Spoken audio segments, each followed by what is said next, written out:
Hello, everybody. My name is Rob. Hi. You may know me from a show about terrible people that's been on for about 20 years. You may know me from another show about a Welsh mining town where I bought a football team with some guy who plays Deadpool.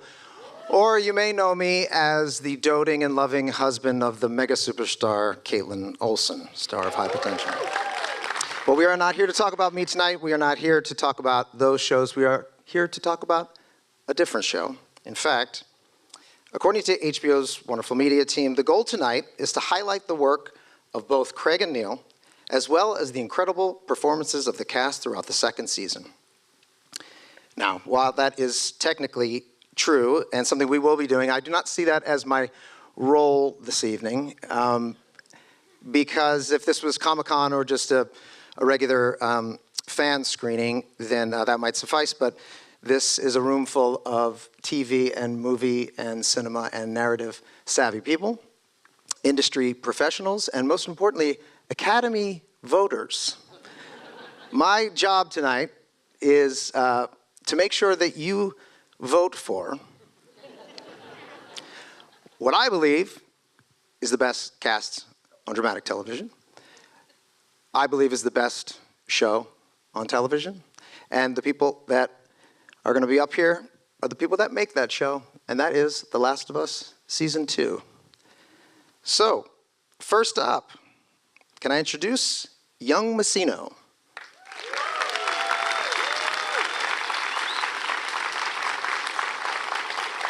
Isabela Merced.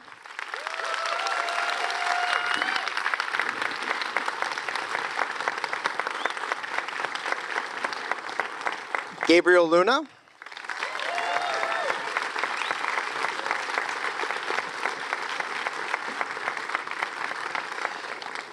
Bellaramsey.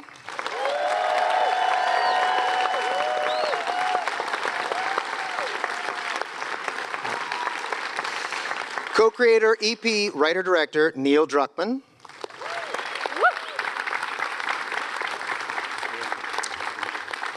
And the other one, Craig Mazin.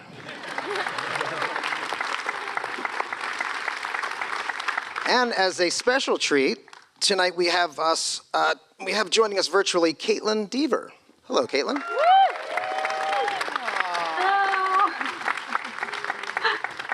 Okay, so I would like to start off with some stats because they are staggering. I don't know if these got covered earlier.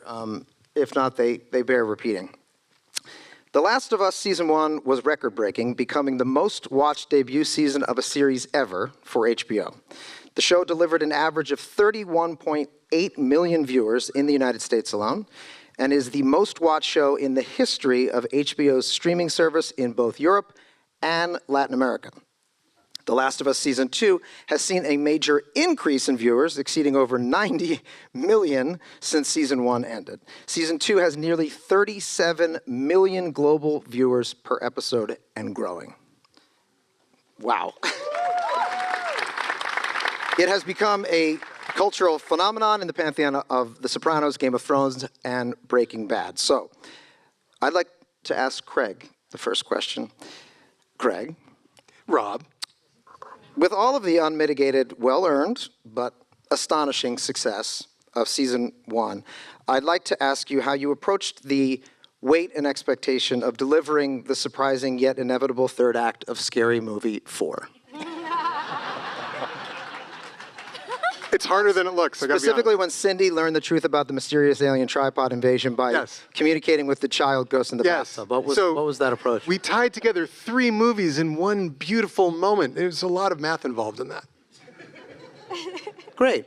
Thank you. Anyway, do I need to stay or should I? No, that was excellent. I figured we'd start a little bit light and then get really, really, really dark, just because that's what we love about the show. That's what you guys just experienced for the last hour. And I want to ask you guys a question I'm sure you're probably sick of thinking about and talking about, but I think it just bears discussion because it obviously is the focal point of a lot of the communication around the second season of the show. And it would have happened well before the show even started. And that was the decision to do the unthinkable in storytelling, which is to kill off one of your, if not your, main characters. So I found that to be incredibly brave and terrifying as a storyteller. And so I ask you this first, Neil, as you approach the video game. Why, dude? I don't like success, I guess. The first game when I was working on it at Naughty Dog, I'm so insecure I didn't think it was going to succeed. We came on the heels of Uncharted, which is another popular franchise that we worked on. And I just thought, this will be one and done. They'll never let me do this again. And then it became very successful, and there was a chance to do it again. And for a long time, no story felt right. They were very just plot-oriented about Ellie trying to find someone else that was immune like her. And then I realized, it was missing this kind of like thematic core that the first one had. The first one was an experiment. How do we make the player feel the unconditional love a parent feels for their child? The whole experience is based around that. And then this one finally landed on this idea of like this continuation conversation around love, which is someone that you love so much, if somebody else hurt them, how far are you willing to go to exact revenge or justice or however you want to put it? And then it felt like, then everything kind of fell into place, and I could leverage these two characters, how much they love each other, how much they care about each other, and then break that, and then really go on this downward spiral with Ellie as far as her trying to do right by this person that she loved. That's why we had to kill Joel. And Craig, you started working on the show before the second game came out, but you knew that that's what was going to happen, correct? Yes. I went over to sit with Neil at Naughty Dog, and they were getting pretty close. I think you were getting fairly close to finishing up the second game, and you were able to show me the scene in the space capsule. I remember that. And then you were like, so do you want to know what happens? And I was like, yeah. But I wasn't expecting that. I thought it was going to be like, I think actually, the way I remember it, you guessed it. Because you're like, I'm working on this thing, and do you want to know what happens? You're like, does Joel die? And I'm like, yeah, at the very beginning. And that's how you knew this was going to be good. Like, that we belong together, clearly. It just makes sense. It makes sense. And one thing that's interesting about adapting a video game into a series is there are two video games. Each one, the first one you take about 20 hours or so. The second one is 40, 50 hours on average. But making the television like this, there is not an expectation that you're going to blow through this whole thing all in one sitting. So sometimes people will play a game over a long period of time, but for a lot of people, this is a couple of weeks, maybe it's one. But to invest all this time and then go away for a long time and then come back, it's even, I think, more dangerous to do what we did, and that's why I thought it should be done, because it doesn't happen enough. I think plot armor is a real problem, and in a show where we try and keep things as grounded as possible, and we want people to feel in real danger, then yes, sometimes the people that we can't imagine dying die. That's because for me, this is not a show about revenge, it's a show about grief. Well, how are we supposed to grieve if nobody we truly, truly are invested in dies? And this is why I wanted to do this panel. And this is why it's my favorite show on television. Because as everybody in this room knows who works in the business of storytelling, it is an exceptionally brave thing to do what they did this year. And I think you guys hit it out of the park. Absolutely incredible. But let's move our attention away from the two of you monsters and talk to the people to your left. Bella, you're absolutely astonishing this year. Can you talk a little bit about the change in Ellie as a character and then how you approached this season as opposed to the first? Well, thank you. Yeah, I mean, we see Ellie at 19 now instead of 14, which is a big change for anybody, but especially if you're living in an apocalypse with sort of a pseudo-dad who sort of, you kind of have a couple issues. And she comes into the season I don't know, 5 years have passed. A lot has happened over those 5 years. I'm so glad that we get that episode 6, flashback episode, to kind of see what's happened and why things are the way they are. She's found out a lot of information, and that is really like, I think she was someone who already struggled to trust, and to have that taken away from her by the person who she loves the most, I think really sort of altered her brain chemistry a bit. And so she comes into this season, especially after what just happened, she has a single-minded focus of like, this person that she loved so much, who hurt her so much, she just has to do anything to like try and heal from the sort of the grief of all of that. I think if she just loved him so much and didn't also hate him so much for what he did, I think it would almost be simpler for her. But I think because of how complex that relationship has become, it's just, she's so driven for justice to be done, sort of beyond justice, and it gets into sad, kind of dangerous territory with her. But yeah, it was really interesting to get to play her. You've talked very publicly about your neurodiversity. Yes. Something that is near and dear to my heart as well. Hey. I'll bet you there are more than a few people, either up on the stage or out there, who recognize the challenges as well as the advantages that can present for us. Can you speak a little bit about why that has been so important to you to speak about publicly? It was, yeah, something that I wanted to talk about. It wasn't even really like a conscious decision of, I'm going to talk about this. I just sort of ended up talking about it. I think because it does inform so much of kind of what I do and how I do it. I found out I got diagnosed during season 1 of filming. And so coming into season 2, kind of like knowing this about myself was actually just really helpful, and is helpful to me every day. And so it's just kind of a part of who I am, and I just was like, well, why not kind of talk about it? And then in doing so, have heard some incredible stories from other people, and have just felt, I guess, freer within myself. And also my work kind of just, I don't know, it's something about like not hiding any part of yourself that is just helpful for life and this sort of work generally. So it's been, I've had nothing but support from these guys as well, so it's been pretty good. Beautiful, thank you. Gabe, Tommy is a survivor. And I was thinking about, as I watched the season again, and I went back and watched the first season as well, what do you think that Tommy's role says about the burden of surviving? Well, first of all, on the press line, I was asked what Tommy would watch if TV was still a thing, and it was Alone. Has anybody watched Alone? Carolyn Strauss, our EP, she knows all about it. We were just talking about it backstage. So it's I think what it says about him is that, well, first and foremost, I think he had to extract himself from his brother and the relationship he had with his brother to do just that, and to not kind of succumb to this darkness that he was unable to claw himself out of. And I think that was the first sign of how he was built, and in which direction he intended to go, which was forward and hopefully upward.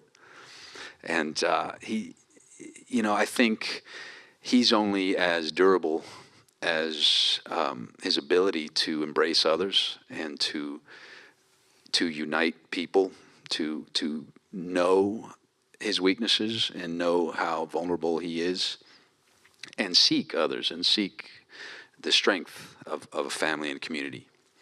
And that's really what I love about him, and that's this kind of special dichotomy between the Miller brothers is just the having kind of, having sprung from the same soil and to go and angle in different directions, So I think it's important to have that, and it was in the game, and it's in our show, and it's just really kind of well formulated, this relationship, so that you can see these two ideas of masculinity and these two ideas of being a protector and being a survivor.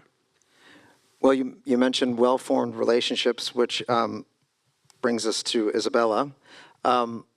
the relationship between Dina and Ellie is a beacon of hope and light in a very dark show and a very heavy show about grief, as Craig was talking about. Can you talk a little bit about what it was like to work with Bella and to bring that beacon of light?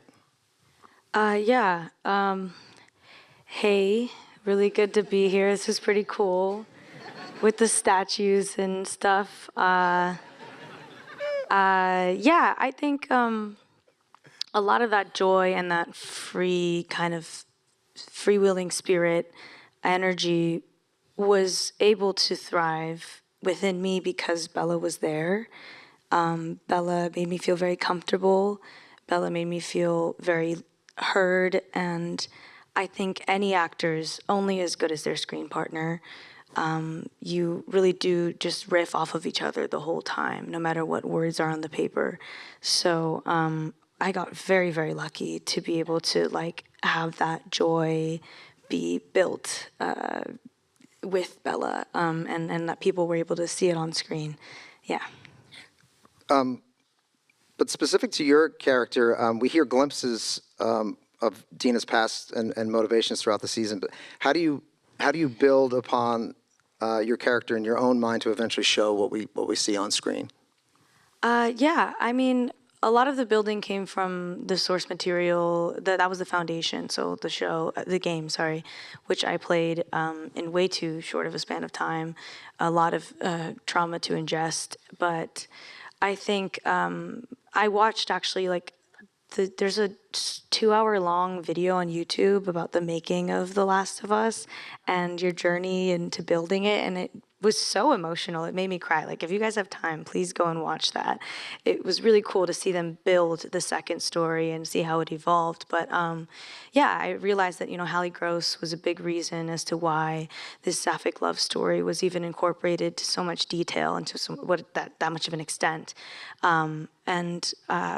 I would say personally, though, aside from the source material, I pulled a lot of inspiration from the people around me, the people in my life. So I say that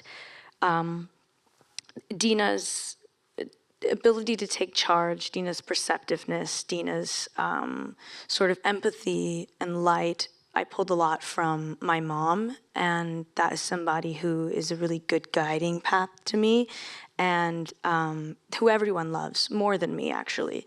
So that's why I bring her around. So they love me by association.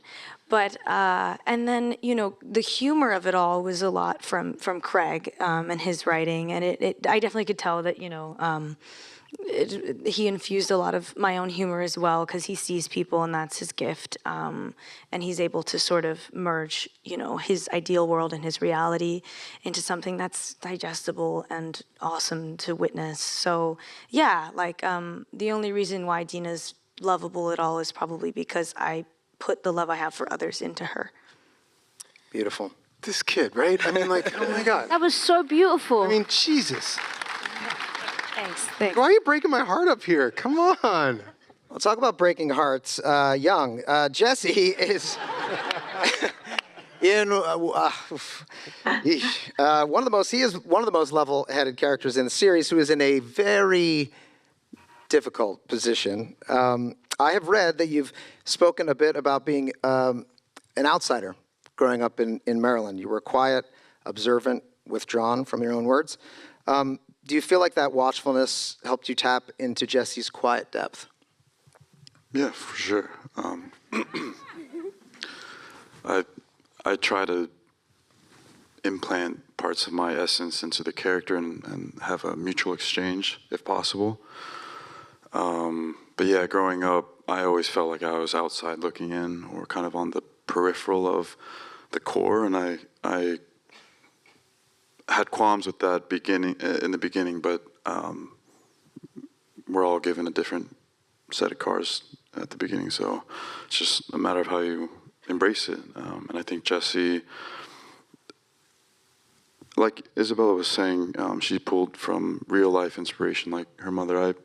A lot of Jesse that I could see from what I was looking into was someone like my dad, and I've been personally quite impulsive and reckless and ambitious with my own life, and because I was on the outside, I felt like I could do so. I didn't feel like I belonged anywhere in particular. But for Jesse, my dad is someone who you can depend on and really rely on in any situation, any given situation. So I needed to kind of merge that. But Jesse is a cool character. He's on the outside, but he's there. He's hanging around, and he'll be there when you need him to be. Have you told your dad that? I feel like your dad would be very proud to hear that you're pulling that from him. Oh yeah, I haven't told him about that. No, Beautiful. but You should tell him. yeah. That would be a nice conversation to have. Kaitlyn, you killed America's sweetheart. You brutally murdered America's sweetheart with a golf club. I did. You did? I did. How could you do something like that? I don't know. I don't know what came over me, honestly. It's good to be here, by the way. I've been on edge because I thought my Wi-Fi was going to go out. I'm all the way in Australia with some not so great Wi-Fi. But you guys, I miss you all so much. You guys look so cute. Your outfits are great. We miss you too. We're so happy to see you in this weird rectangle. We love you. I know, it's so cool. I've never met you, and I miss you. I miss you too. I wrote this down specifically. I wanted to read it to you because I don't know. I was thinking a lot about you, and again, the reasons why I love the show and why I love your performance in particular. Abby is one of the most controversial and scrutinized characters in video game history. So, and you knew that going in. When you accept a role like that, it takes a tremendous amount of bravery because every actor in this room knows how vulnerable we all feel when we're putting ourselves out there in any way, let alone under these circumstances. I've also read that you wanted to honor fans' emotional investment in Abby, humanize a divisive character with empathy and nuance, again, in your words, while staying grounded in your own interpretation. So I guess this is less of a question, more of a declaration.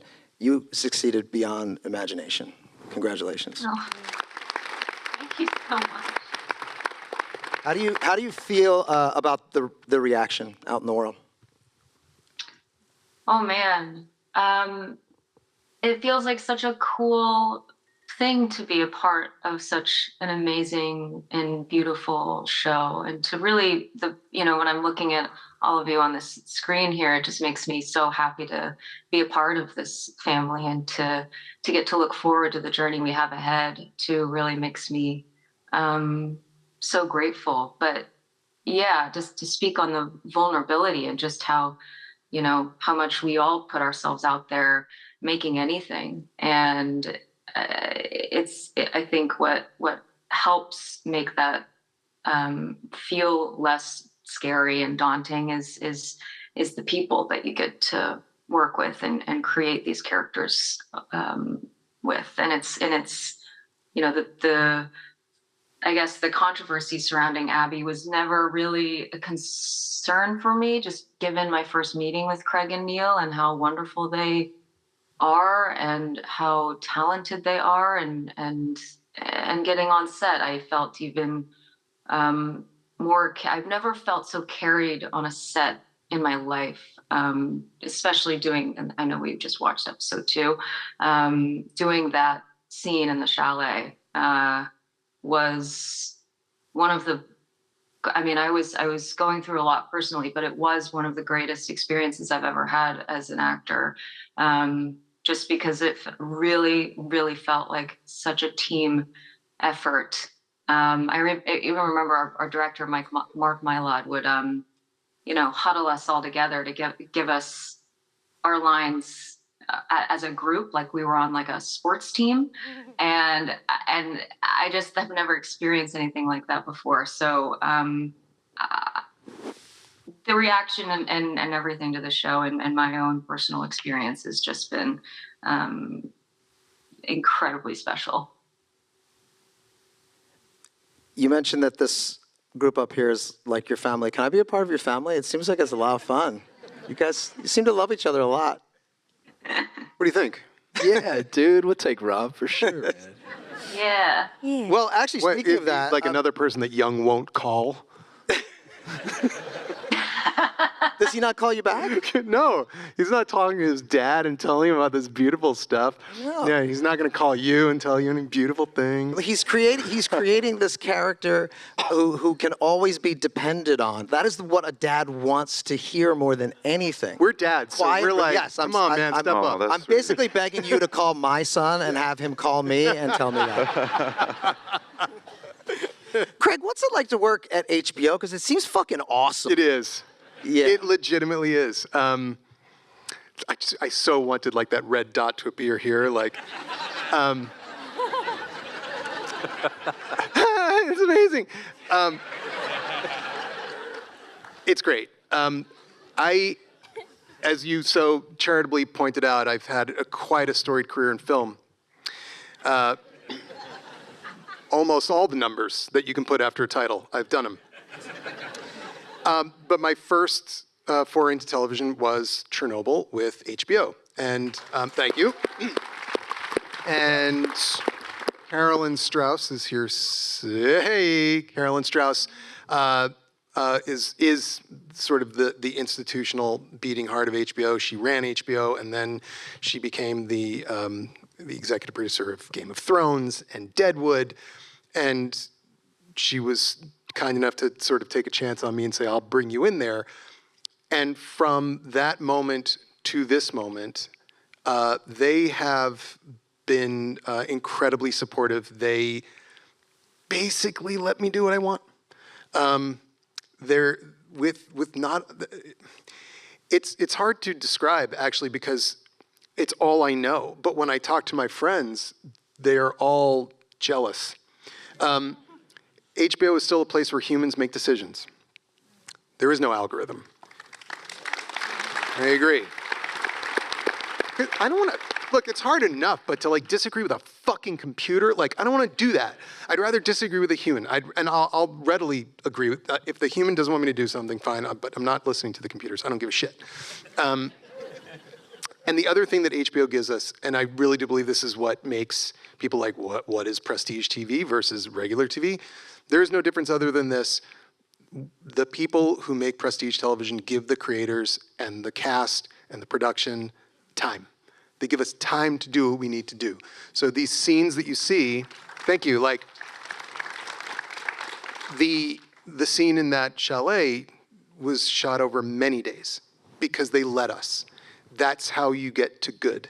And HBO's just been just the best. They've spoiled me, and I'm very grateful to them. And Neil, what are the similarities and differences between working with, say, a game studio and a television or film studio?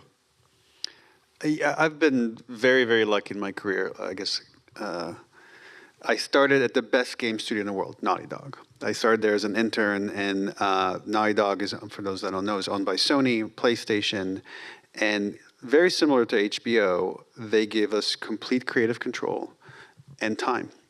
So when we had to make Last of Us 2, and I go to the higher ups at PlayStation, I say, hey, you know this really successful game that we made? We're going to kill off the main character at the very beginning of the sequel. And they said, okay, how much money and time do you need to make that? And then we made it. And then I've been involved with several failed adaptations, both for Uncharted and The Last of Us. And I think it was good to go on that journey to end up at HBO and end up at a place that leaned into those controversial decisions, I guess. But those decisions are just the story required. And even now, I talk about it, it's like, I can't believe that they let us structure the series in this way. Meaning that we just ended season 2. And season 3 is going to be starring, spoiler alert, Kaitlyn. So we spent all this time. Kaitlyn, sorry. Season 3, you didn't know this. So in season 3. What? But just think about it for guys. like. Have you closed your deal yet? I was You sure. just got a ton of leverage. I was sure that they wouldn't let us do this when we started adapting this, but like they've leaned into what makes, I believe, the story special and allowed us not only the time, but I guess the creative freedom to be able to take these swings.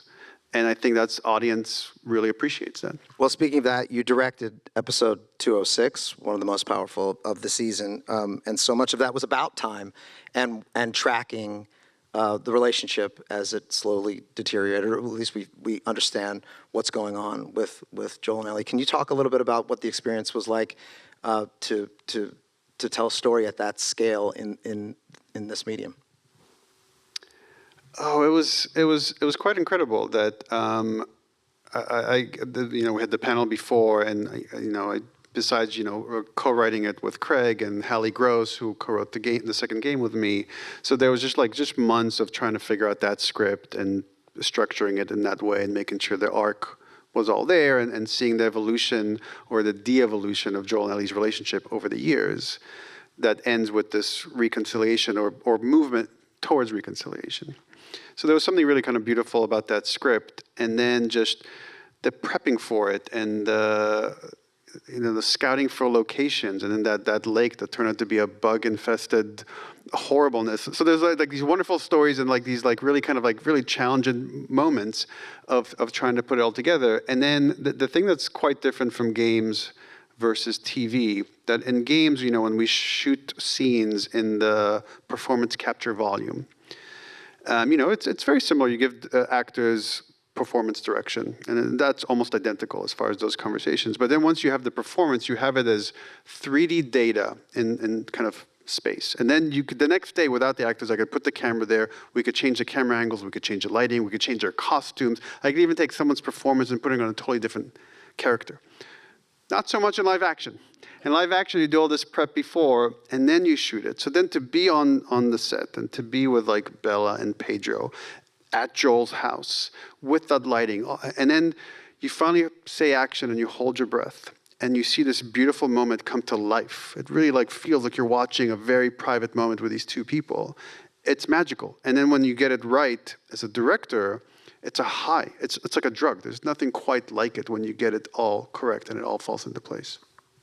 Especially when you're working with such an incredible crew, an incredible cast. And I know you guys did talked about the craft work earlier, and this is our opportunity to talk to the cast. So this kind of goes to the entire cast, but maybe we'll start with Bella. From your perspective, who in the cast has the hardest time shaking it off at the end of a heavy day, and which of you has the ability to just drop it the second you leave, thereby making you either a great actor or a complete and total sociopath?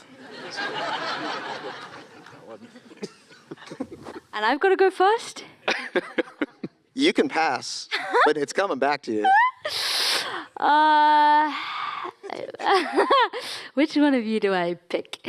I think that Young, I feel like you live in it. I feel like you sort of really feel it deeply.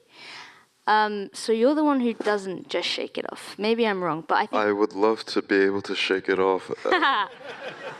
Sometimes that's why I would ride my bike back to my place. After a night shoot, he would ride his bike back at 6 a.m. after shooting all night. Yeah, just because it's heavy stuff.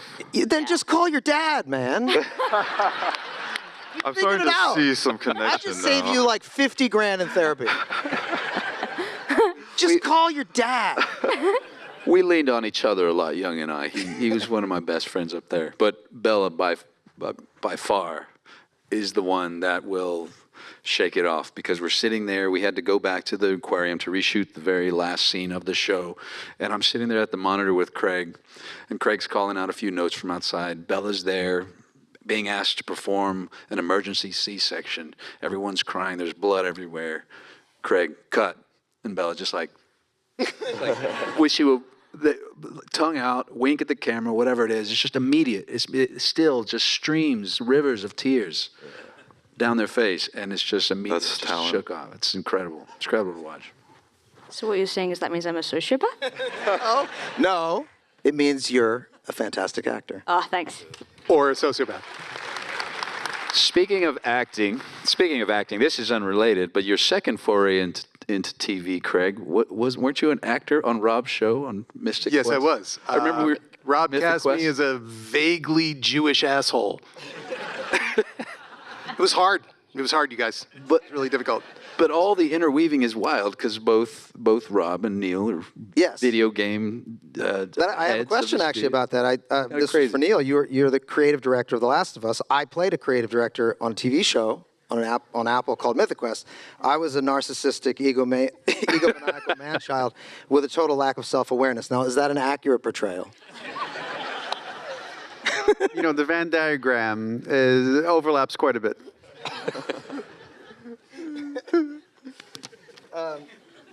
Okay, so I'm going to ask each one of you individually, and you don't get to qualify it. Or you can say whatever you want. You know, you don't have to answer the question, but I'd like an answer, please, without qualification. At the end of season 1, Joel was left with an impossible choice: save humanity or save not just someone he loves, but essentially his daughter. Without explanation, what would you have done? So I'm looking at you, man. Fair. Yeah.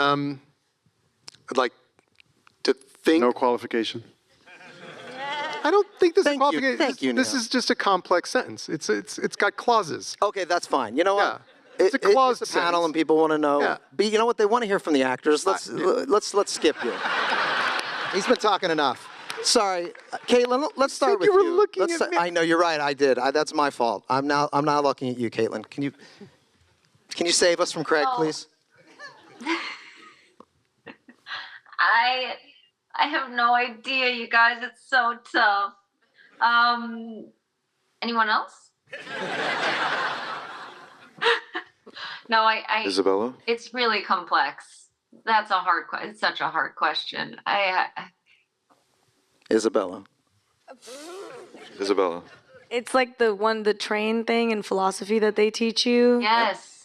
But I would save humanity. Yeah. I would save humanity. Casually. Actually, Casually, I would save humanity. like guess. low key save humanity. Yeah, like on Yeah. a chill vibe, you know. Yeah, I don't know. I don't know you guys, but I feel like I would want to save you because you've got other shows and panels to see. So many other panels. Wouldn't want you to miss that. He's the greatest. I will just offer the counterpoint. Save Ellie, save my daughter, save my niece. I don't know. It is incredibly complex. No explanation. Sorry. Just there is an alternative to not saving everyone in the world. Which, God, that sounds like the right thing to do. The more I think about But we're just actors, so I mean, that's Yeah. what the whole. when will this ever happen? So. All right, Neil. What do you say? What was Bella going to answer? Oh, I was going to say that surely there could be a third way. Why does it have to be so black and white? Why do you have to Yes, Bella. Thanks. I didn't write this stupid show. He did, and he did the game. So ask them. I don't Yeah, know why Neil. they made it binary. Okay. Why'd you do that, guy? You know what? Let's back it up to there. Why is it only 2 choices? Yeah. Is Neil's racist? I don't know. Whoa. No? Whoa. Just trying to figure out how to. I don't know. Why? Okay, listen. Yeah. I have a daughter. And if it's between her and humanity, all of you motherfuckers are dying. So that's the... That was going to be my follow-up question, which is how many people here have kids? And that's where the real difficult. Okay, so we actually did this. So when we did the game, we would focus test, and it's play testing, so we try to find difficult parts in the game so we could smooth them out. And then at the end, we would ask them, do you think Joel did the right thing or not? If the player was not a parent, it was 50-50. If they were a parent, 100% of the time they said Joel did the right thing. So Rob, which one would you do? Your kids are I'm watching. asking the questions, bitch. Wow. Okay, moving on. There are so many people that are sitting here in this audience that I think either have been or would like to be in your positions. And everybody knows that there's a different path. There's no right way or wrong way. There's a different path for everybody. But I think it would be nice to hear. I'm always inspired when I hear people who have achieved something, achieved a goal, whatever that goal might be. Talk a little bit about a moment that they had where they almost gave up and decided not to. Can any of you think of a moment or a time in your life when maybe you thought you might stop the pursuit of your dream and decided to keep moving forward?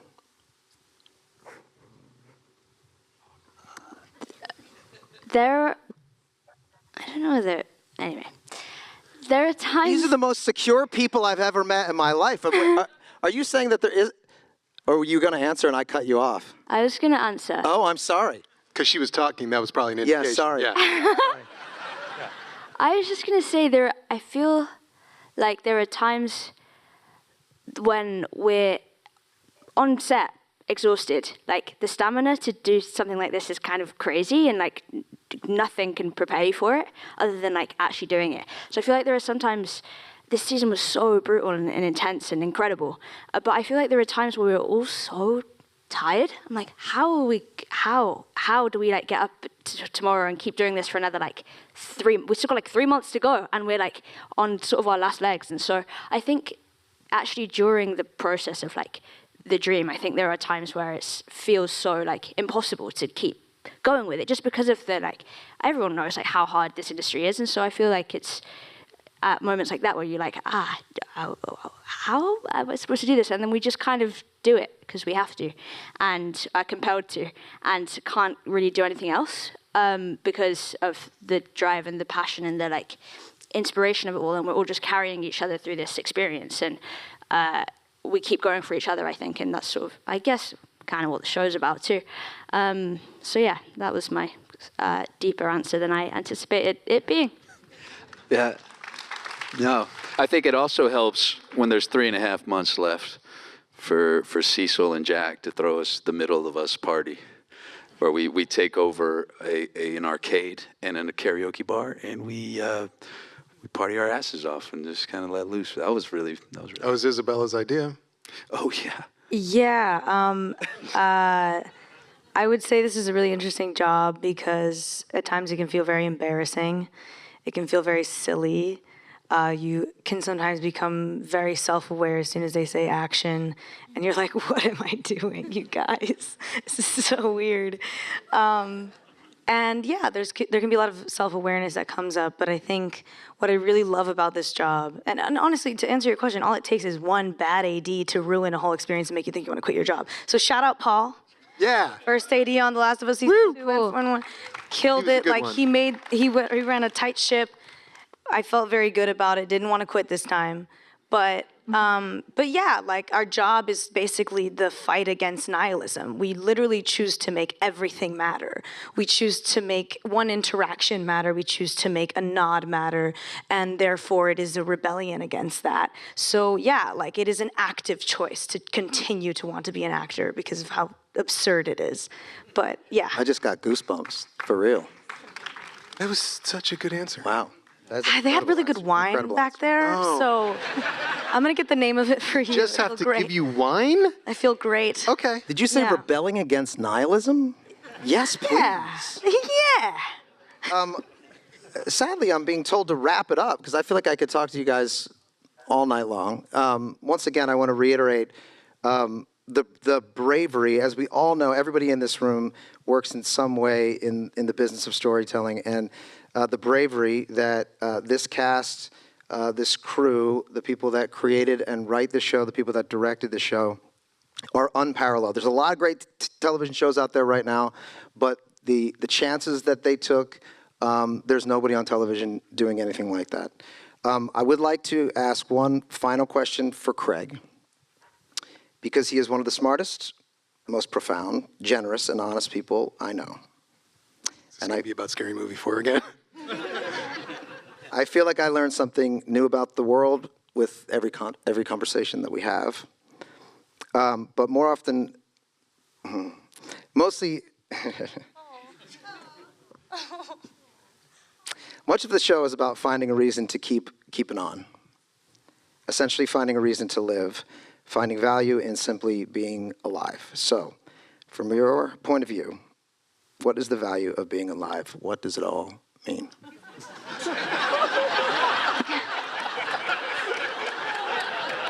You sick motherfucker. You had me leaning in on those fucking crocodile tears, you fuck. That was an audition. Okay. I'm gonna give you an answer. I don't care. I'm gonna give you an answer. I want one. I have never believed in anything beyond this life. There may be something beyond this life. It's just never been a part of how my mind works. And I know a lot of people are very spiritual. I'm just here. The truth is, I don't think any of it means anything, but we can derive an enormous amount of joy from this ride, which is over so fast. And the greatest joy is to give people things. And to the extent that we all get to give people things that move people is astonishing.